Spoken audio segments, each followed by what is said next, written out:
And the resulting investigation was that somebody had opened the seacocks on it and sank it intentionally. So the mystery of the disappearance of Chris Keenan is now viewed as a homicide, and it's still an open case. Okay. 11 days after the storm, a bottle washed up near Pentwater, Michigan with the message, "Dear wife and children." If I'm going to take time to write a message to my wife, I think I'd at least use her first name. "Dear wife and children, we were left up here in Lake Michigan by McKinnon. Captain James H. Martin tug at anchor. He went away and never said goodbye or anything to us. Lost one man yesterday. We've been out in the storm 40 hours. Goodbye, dear ones. I might see you in heaven. Pray for me. Chris K. P.S. I felt so bad I had to have another man write this message. Goodbye forever." This message, too, is missing. Okay, on shore, the storm caught people by surprise. November 9th started out as a nice day, and we had no instant communications to readily available to the general populace. Yes, we had the telegraph, and the appropriate offices would get information from the telegraph on the weather. But if you were a farmer on the Godward Shore or near Owen Sound or Collingwood, you don't get that message as regularly as we do today. Now, November 9th started out fairly mild. It was a nice sunny day. I talked to two sisters in the Blue Water Nursing Home over in Zurich, Ontario, bean capital of Canada, and this was Frida and Esther Talbot, and they were delighted to sit and talk to me. They were quite lovable old dolls. I mean, they had both gotten their best studs on. They had applied makeup, and they were waiting for a visitor. So when we started talking, they're Irish descent, and the poetry of the Irish started coming out in them. At one point, Frida told me that by the morning, the drifts on the weather side of the house were as high as the eaves. In the fields, Frida recalled, the cows were frozen upright in the fence corners. Where the little shelter available wasn't enough, and the chickens were frozen like feathered flowers upright in the snow. This was really, really a drastic bit of weather. On the Michigan side of the lake, Irene Grandmaison's neighbor, was taken into refuge with the little girl's family, and she went out in the yard to try and fend off the storm with an old French-Canadian settler's tradition. She took the family's axe and drove it into the ground in front of the storm, in the hopes that the steel would split the storm as it passed, so that the storm would go around the house.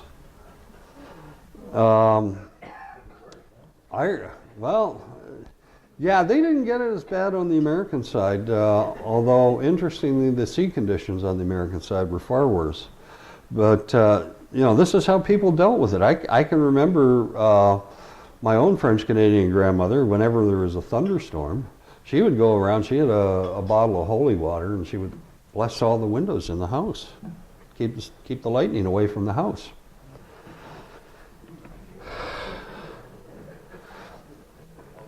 All over Ontario and in the United States, the blow caused severe damage on shore. Thousands of telegraph and telephone poles were knocked down. Buildings were destroyed. On Lake Michigan, the waves pounding Chicago flooded what is now Grant Park and destroyed a brand new pier complex where Navy Pier is now. They also swept two fishermen off the shore and drowned them. And then on Lake St. Clair's Mitchell Bay, The storm overturned duck boats of several Michigan hunters and Ontario hunters, killing them as well, including an auto magnet from Detroit. Okay, so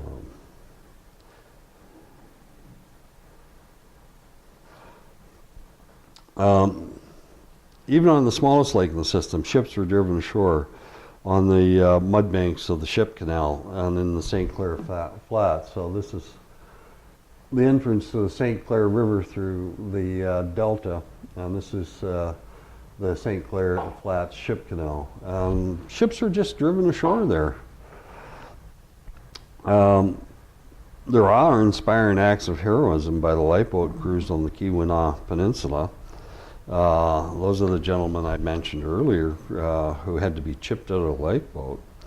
And all over the lakes, people were going beyond the call of duty, so to speak, to help people out. But once the storm had passed, then the bodies started to wash ashore. And everybody's favorite story about the storm is the violation of the corpses that lined the beach. All three major newspapers, the Telegram, the Star, and the Globe and Mail, had headlines that screamed, "Ghouls rob bodies on Huron shore." And wow, that sold a lot of newspapers, and it really is part of the old adage: if it bleeds, it leads.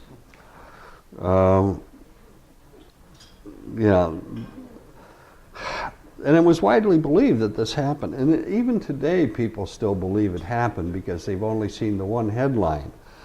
But a few days later, in a very small story tucked into the back pages of the Toronto Star and the Globe and Mail, there's a little headline that said, "No bodies rifled." So it's part of the myth. And one of the things that, growing up along the lakes and knowing about this storm, I mean, this was all part of our, as I grew up in a small lake port, this is part of our mythology, this big storm. And so we took all of this stuff as gospel. Nobody had bothered to research it. And I started researching it, and it was a lot of fun. It was a real Sherlockian adventure for me. Okay, however, there was one report that had a corpse of a foreigner being robbed of a money belt containing $800, and the police even claimed to know who had done it, and they told the newspapers that. But the tale also died a quiet death. However, where there's smoke, there's fire, and many Lambton County farmers made off with cargo and goods from the ships in the aftermath of the storm. They just saw that as manna from heaven. Okay, but what about the storm itself? Oh, there's the tiny little headline, by the way, "No bodies rifled." You had to really look to find this one. Okay, the storm was comprised of two major low-pressure systems. Many of the lake captains I know today, even today, believe that there was a third, less powerful low making its way westward from Labrador. First to hit the lakes was the low that tracked inland across the prairies from Prince Rupert on the Pacific. It brought gale force winds to Lake Superior and northern Lake Michigan and Huron. While that storm was going on, down on the Gulf Coast in East Texas, Louisiana, Mississippi, and Alabama, another low was developing. And in short order, this one began working its way up the Appalachian Spine. By Saturday, November 8th, the barometer on the lakes began to climb once again, and ship captains, thinking the storm was over, began to leave from the Sioux Locks and St. Mary's River through Detour Passage out into Lake Huron to deliver some of the last cargoes before freeze-up. As the western gale began to diminish, it moved eastward and probably towing the Labrador low with it. Then at 8 a.m. on Sunday, November 9th, the two storms collided over Washington, D.C. And these, by the way, are period maps. These come from the Toronto Telegram of 1913. And the two collided over Washington, D.C., and it became one gigantic killer storm, or weather bomb, as the meteorologists have now christened the phenomena. Technically, weather bombs are when barometric pressures in a storm system drop as much as 30 millibars in a few hours. This blow did just that and more. And a bomb is an appropriate name, as the storm developed more destructive power than any of the atomic weapons used to end World War II. Okay, so, okay. It immediately began tracking north again over Buffalo and Cleveland before stalling near London, Ontario. And just as a little sidebar, Helen Keller, the blind, deaf humanitarian, got trapped in this storm in her hotel room in Cleveland. And she writes about it in her memoirs. Okay, and by now, the storm stalled with its center near London, Ontario. And it was a full cyclone at this point. And north of the equator, cyclones go in a counterclockwise direction. So over on Lake Ontario, on the eastern edge of the storm, yes, there were rough seas. There's minor damage in the harbor in Kingston, but Lake Ontario escaped relatively unscathed. The problem was,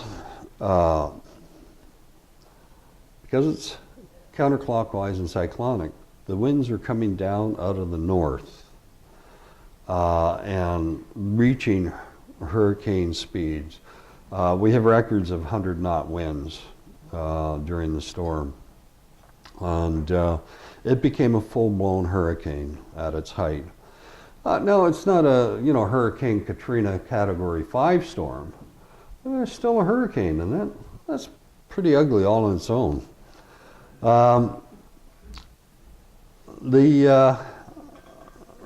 Because these kind of storms occur outside the traditional hurricane belts, they're referred to as extratropical cyclones.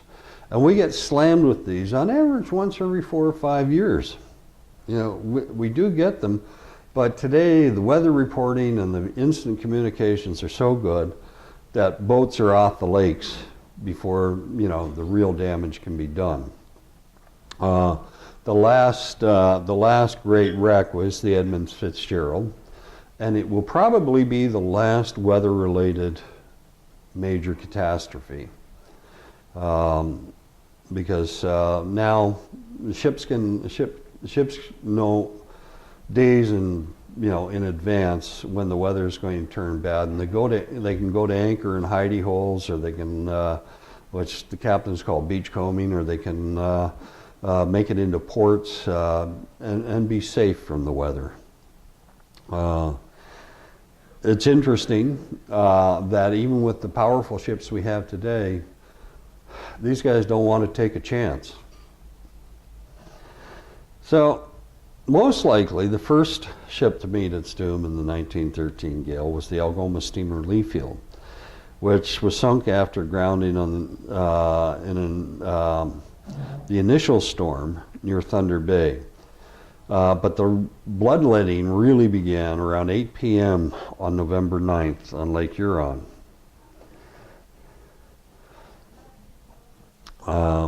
In total, Huron claimed 8 big ships lost with all hands. The first indication that anything was wrong was on November 10th when Captain Plow of the Fort Gratiot U.S. Life-Saving Station at Port Huron, Michigan, looked out into the lake and saw what he first thought was the hull of a ship whose upper works had been swept away by the storm. when he could safely take a tugboat to the boat, it quickly became apparent that the reason he could not see the upper works was that the ship had turned turtle, or he was looking at the ship's bottom, not its main deck. This ship became known as the mystery ship because it wasn't identified for more than a week after the storm. And it made good newspaper copy. They had a good clear photograph of it, like this, that they could send around the world.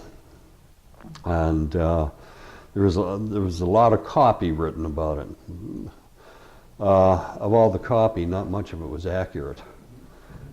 Anybody who had any inkling of what the Merchant Marine was about was immediately tracked down and became various newspapers' authorities. Just like CNN has, authoritative talking heads today. Finally, a diver went down on the ship and identified the ship as the Charles S. Price from the name on the bow. But that was the only one that was actually confirmed as missing until they confirmed U.S. Lightship 82 was missing. And then over the next few days, reports came in that ships were not making port. They were still out on the lakes.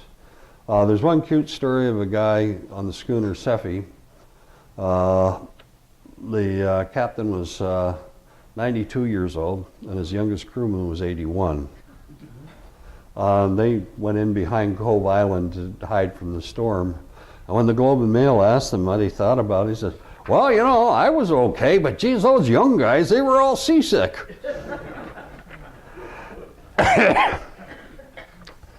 Anyway,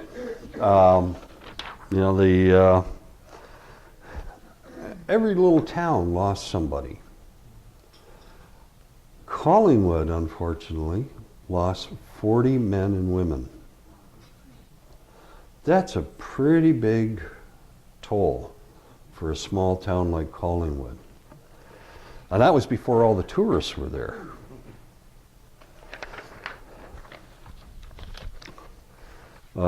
Interestingly enough, the Ontario government, the different state governments in the United States, New York, Michigan, Pennsylvania, Ohio, Minnesota, Wisconsin, all had relief plans in place for disasters. Their employees were covered. They had insurance. Ontario fought tooth and nail to deny insurance programs to sailors, and in the end, they were only embarrassed into putting up a mild contribution to the relief fund after the newspapers took up, the hue and cry over their lack of response. Anyway, the storm itself was not without a sense of humor. One sailor who was declared lost from the James Carruthers. Yeah? Do you want to cut? I do. Okay, let me just finish with this anecdote and I'll go. Okay. Anyway, he was declared lost. He had jumped ship in Sault Ste. Marie and went to Montreal for a long, dirty weekend, and came home to find his parents having a wake for him in the front parlor. They had misidentified a body in Goderich and brought it home and were preparing to bury it. And then he walked in and laughed his head off.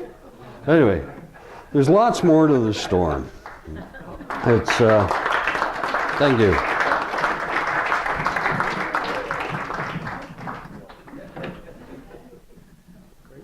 Just while Richard is getting set up, I think you might have gone on for an awful lot longer than a lot. And to be honest with you, they're fascinating. What a storm that was. was